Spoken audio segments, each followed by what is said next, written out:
get sick of fashion all the time. Why? It's just too intense, it's too much, it's too many collections.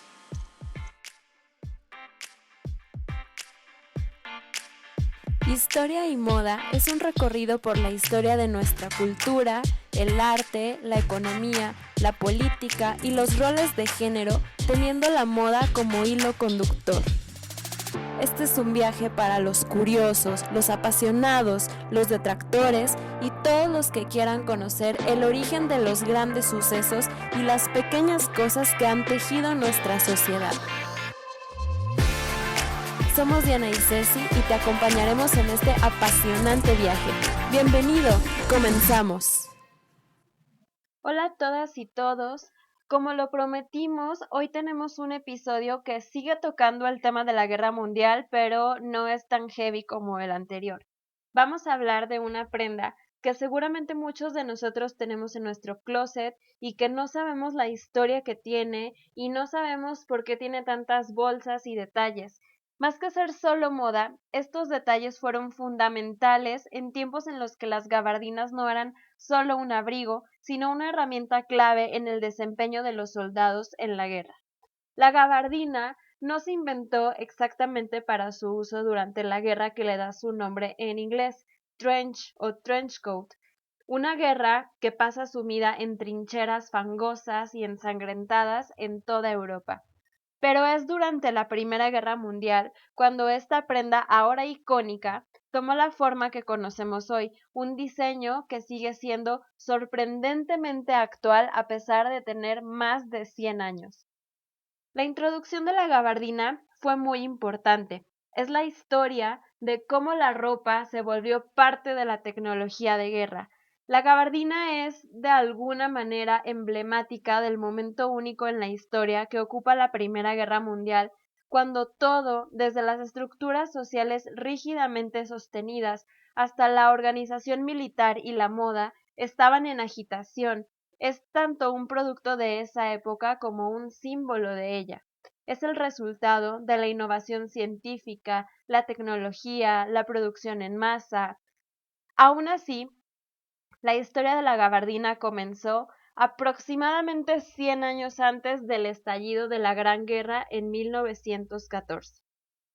Ya en 1823, el algodón engomado se usaba en prendas de abrigo resistentes a la intemperie, tanto para uso civil como militar. Estos Macs, llamados así por su inventor Charles Mackintosh, eran excelentes para evitar la lluvia, pero de la misma forma y desafortunadamente eran excelentes para contener el sudor. También tenían un olor propio distintivo y desagradable y una propensión a derretirse en el sol. Sin embargo, la ropa de abrigo de Mackintosh, incluidas las chaquetas de montar de goma, fue utilizada por oficiales y soldados británicos durante todo el siglo XIX. Inspirados por el mercado que crearon los Macs y las deficiencias iniciales de la tela, los textileros continuaron desarrollando tejidos impermeables mejores y más transpirables. En 1853, el sastre de caballeros de Mayfair, John Emery, desarrolló y patentó una tela repelente al agua más atractiva, léase menos apestosa, por la cual luego cambió el nombre de su empresa a Aquascutum, del latín aqua, que significa agua, y scutum, que significa escudo, para reflejar su enfoque en el diseño de ropa para clima húmedo para la nobleza.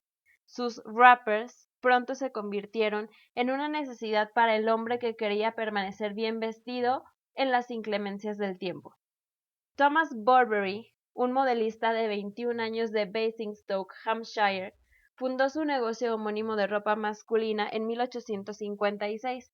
En 1879, inspirado en las batas impermeables recubiertas de lanolina que usaban los pastores de Hampshire, inventó la gabardina, una tela cruzada transpirable, pero resistente a la intemperie, hecha recubriendo hebras individuales de fibra de algodón o lana en lugar de toda la tela. O sea, él cubrió fibra por fibra y lo que antes hacía ya la tela terminada prácticamente se barnizaba. Los abrigos de gabardina de Burberry, como los de Aquascutum, resultaron populares entre la clase alta. los tipos deportivos y entre los aviadores, exploradores y aventureros.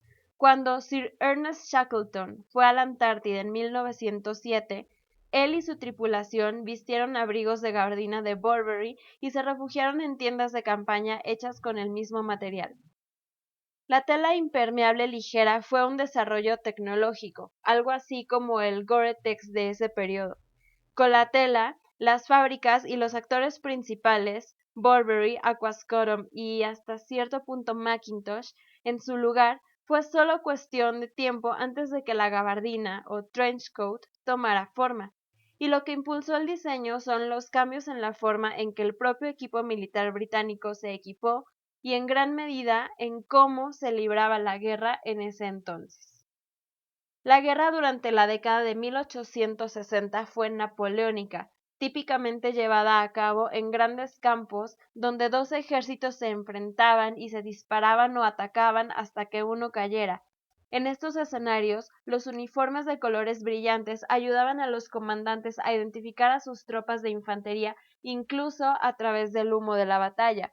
Pero con los avances tecnológicos en armas de largo alcance, este tipo de guerra se volvió profundamente impracticable, por no mencionar mortal, y ahora los uniformes brillantes y chillones simplemente hacían que los soldados fueran objetivos más fáciles.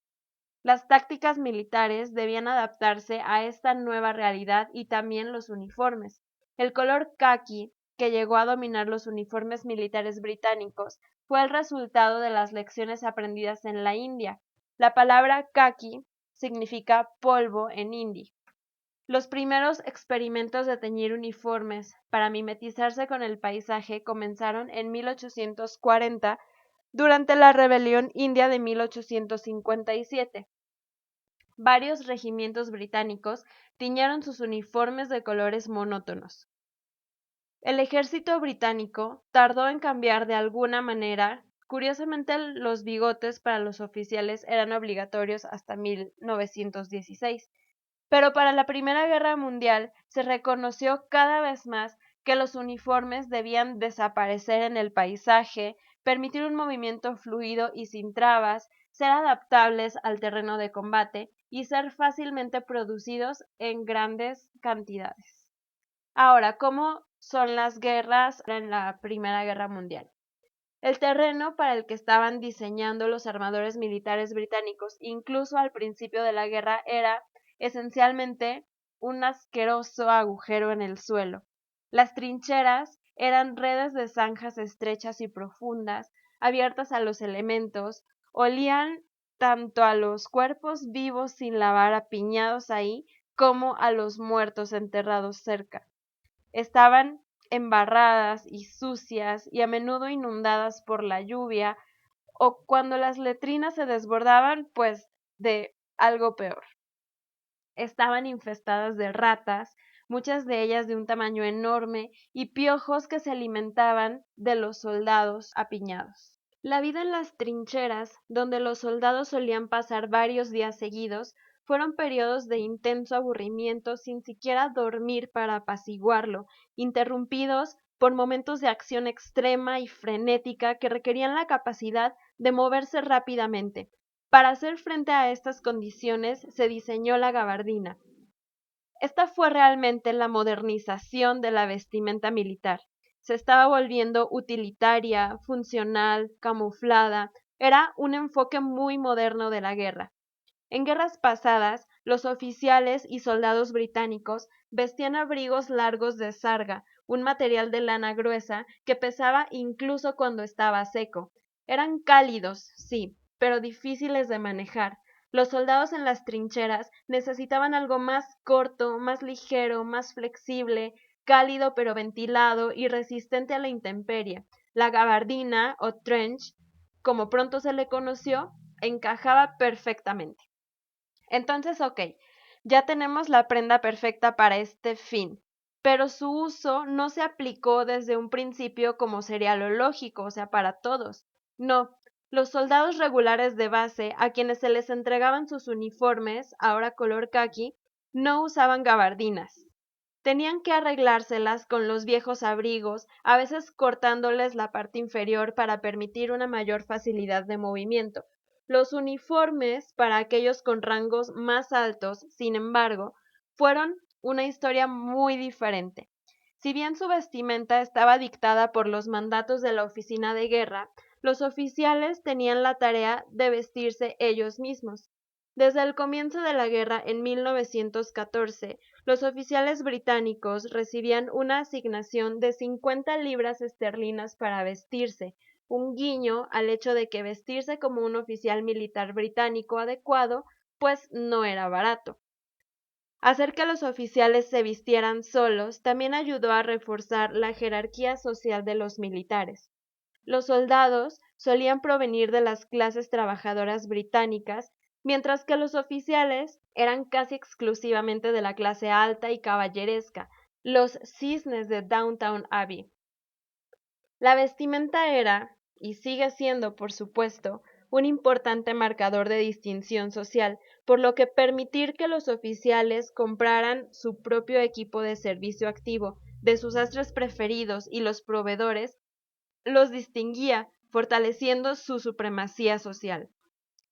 Los oficiales recurrieron a firmas como Burberry y Aquascutum y un puñado de otras que se promocionaban ahora como armadoras militares.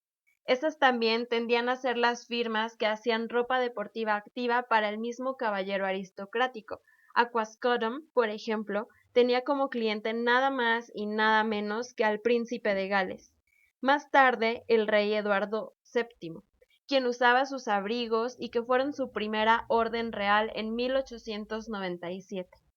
Burberry diseñó el uniforme de campaña para el ejército británico permanente en 1902 y señaló en su material promocional que estaba basado en uno de sus trajes deportivos. Burberry y Aquascutum crearon diseños basados en sus propias líneas de ropa hecha y adaptada para personas adineradas a quienes les gustaba pescar, disparar, montar y jugar al golf. Esto también se adaptó muy bien a la imagen que el ejército británico quería transmitir. La guerra era un infierno, pero también era una búsqueda deportiva, masculina, al aire libre, un placer y un deber. Tanto Burberry como Aquascutum se atribuyen el mérito de la gabardina y no está claro quién fue realmente el primero. Ambas compañías tenían fuertes vínculos con el establecimiento militar británico y ambas ya tenían ropa exterior impermeable similar a la gabardina. Burberry y Aquascutum fueron muy inteligentes al adaptarse a los requisitos militares. La adaptación pareció tener lugar en gran medida durante los 2 primeros años de la guerra. Independientemente de quién fue realmente el primero, los oficiales británicos ciertamente los adoptaron en 1916. Por otra parte, el término gabardina, trench, también se le da en 1916 en una revista especializada en sastrería, acompañada de 3 patrones para hacer los abrigos impermeables cada vez más populares.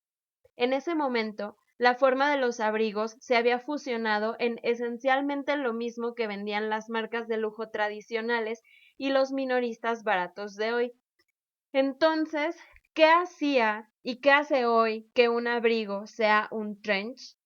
En primer lugar, es un abrigo que usaban los agentes en las trincheras.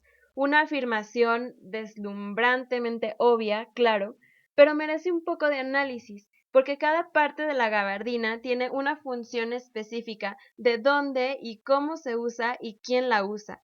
Las gabardinas son de doble botonadura y entalladas hasta la cintura, de acuerdo con el estilo del uniforme de los oficiales. Desde la cintura, con cinturón, se ensancha hacia abajo en una especie de falda hasta la rodilla. Esto es lo suficientemente corto como para que no se arrastre en el barro y lo suficientemente ancho para permitir la facilidad de movimiento, pero aún cubre una parte significativa del cuerpo. El cinturón tiene anillos en D para enganchar accesorios como binoculares, estuches para mapas, una espada o una pistola. En la parte posterior, una pequeña capa cruza los hombros, una innovación tomada de las capas impermeables de uso militar existentes hasta entonces, que fomenta que el agua se escurra. En la parte delantera hay una solapa de pistola o tormenta en el hombro, lo que permite la ventilación. Los bolsillos son grandes y profundos, útiles para mapas y otras necesidades. Las correas de los puños de las mangas Raglan se ajustan, ofreciendo una mayor protección contra la intemperie. Tienen botones en el cuello tanto para la protección contra el mal tiempo como para los gases venenosos, que se utilizaron por primera vez a gran escala en abril de 1915. Se pueden meter máscaras de gas en el cuello para hacerlas más herméticas. Muchos de los abrigos también venían con un forro cálido y extraíble, algunos de los cuales podían usarse como ropa de cama de emergencia si surgía la necesidad. En los hombros, las correas llevan charreteras que indican el rango del usuario. Pero hubo una consecuencia trágica involuntaria de la vestimenta distintiva de los oficiales, incluida la gabardina. Los convirtió en objetivos más fáciles para los francotiradores, especialmente cuando lideraban la carga por encima de la trinchera. Para la Navidad de 1914, los oficiales morían a una tasa mayor que los soldados, y esto precipitó un cambio importante en la composición del ejército británico. Las campañas de reclutamiento masivo de antes de la guerra ya habían relajado los requisitos para los oficiales. El nuevo ejército ciudadano estaba ahora encabezado por un señor civil o por los mismos soldados. A estos oficiales recién creados a menudo se les llamaba con el incómodo título de caballero temporal, un término que reforzaba tanto el hecho de que se suponía que los oficiales eran caballeros y que estos nuevos oficiales no lo eran. Curiosamente, los anuncios de la época mostraban que incluso cuando la composición real de la clase de oficiales estaba cambiando, su miembro ideal seguía siendo un caballero activo y vagamente aristocrático. Este caballero oficial, cómodo en el campo de batalla con su atuendo hecho a medida, siguió siendo la imagen dominante durante gran parte de la guerra. Las ilustraciones de los periódicos incluso imaginaron escenas de oficiales en su tiempo libre en el frente, relajándose con pipas, gramófonos y té, aunque este estilo de vida de clase ociosa estaba muy alejado de la sangrienta realidad de las trincheras. Para el caballero temporal, esta imagen ideal era fascinante y aspiracional, y gran parte de esta imagen era, al menos en medio de la guerra, la gabardina. Encarnaba el garbo y el estilo del oficial ideal, y al mismo tiempo era realmente útil, lo que la convertía en una prenda ideal para la clase media. Los nuevos oficiales desembolsaban feliz y frecuentemente 3 o 4 libras esterlinas por una gabardina de buena calidad, por ejemplo, una de Burberry. Esto era una suma considerable si se tiene en cuenta que el soldado de base promedio ganaba solo un chelín al día y eran 20 chelines por libra. Por supuesto, si uno no podía pagar una gabardina de buena calidad, había docenas de minoristas que estaban dispuestos a equipar a un nuevo oficial más o menos barato. Esto no quiere decir, sin embargo, que los abrigos más baratos llevaran la misma moneda social, y de esa manera no es diferente de cómo es ahora. Aunque el diseño sea el mismo, no es lo mismo un trench de Burberry que uno de H&M. Esto fue así al menos hasta 1917, cuando en medio de la desesperación por vestir a un ejército que se había cuadriplicado, la oficina de guerra dio la orden para que los uniformes comenzaran a ser producidos en masa por empresas civiles. Aunque la popularidad de la gabardina no se limitó al campo de batalla, las Fuerzas Armadas ayudaron a ampliar su atractivo. Cuando los soldados regresaban de la batalla, existía una idea de heroísmo y patriotismo que la gente quería comprar. Pero después de estar firmemente arraigada en las campañas militares, la gabardina tomó otra dirección que marcó las percepciones de este abrigo durante las décadas siguientes. Llega la influencia de Hollywood. En paralelo, Hollywood hace su contribución a la consolidación de la gabardina como ícono de la moda. Los hombres se sentían atraídos por el look sin esfuerzo que mostraban los detectives de novela negra, mientras actrices como Marlene Dietrich se convirtieron en modelos a seguir para las mujeres. Muchos anuncios de gabardinas se aprovecharon de los vínculos con la herencia militar. Warner Bros. Produjo una gran cantidad de películas de gángsters cuyos personajes vestían gabardinas. Para el momento de la Segunda Guerra Mundial ya se les vinculaba al cine negro y a Humphrey Bogart. Él encarnaba esta actitud trench. Mucha gente lo recuerda en Casablanca a pesar de que solo utiliza el abrigo en 2 escenas. Las gabardinas siguieron siendo una de las piezas favoritas de los departamentos de vestuario de Hollywood en la década de 1960. ¿Cómo no recordar la gabardina beige en Desayuno en Tiffany's? Esta aparición ayudó a confirmar el estatus de Audrey Hepburn como ícono de estilo. ¿Alguna vez habían pensado en toda esta trayectoria que tiene esa prenda que tal vez tengan colgada ahí en su armario? Esperamos que este episodio les haya gustado, que les ayude a valorar si ustedes tienen una gabardina, pues este diseño que no ha cambiado en todo este tiempo, a apreciar cada detalle que tiene, cada solapa, cada capita, cada botón, cada bolsa. Y yo creo que es súper interesante conocer la historia de una prenda para que dejemos de ver la moda solo como es un pedazo de tela o es algo que me pongo encima, sino entender cómo fue relevante para la época en la que surgió, en este caso cómo fue decisiva como parte de una tecnología militar en la Guerra Mundial. Muchas gracias por escucharnos. Los esperamos la próxima semana para otro episodio de más historia y más moda. Chao.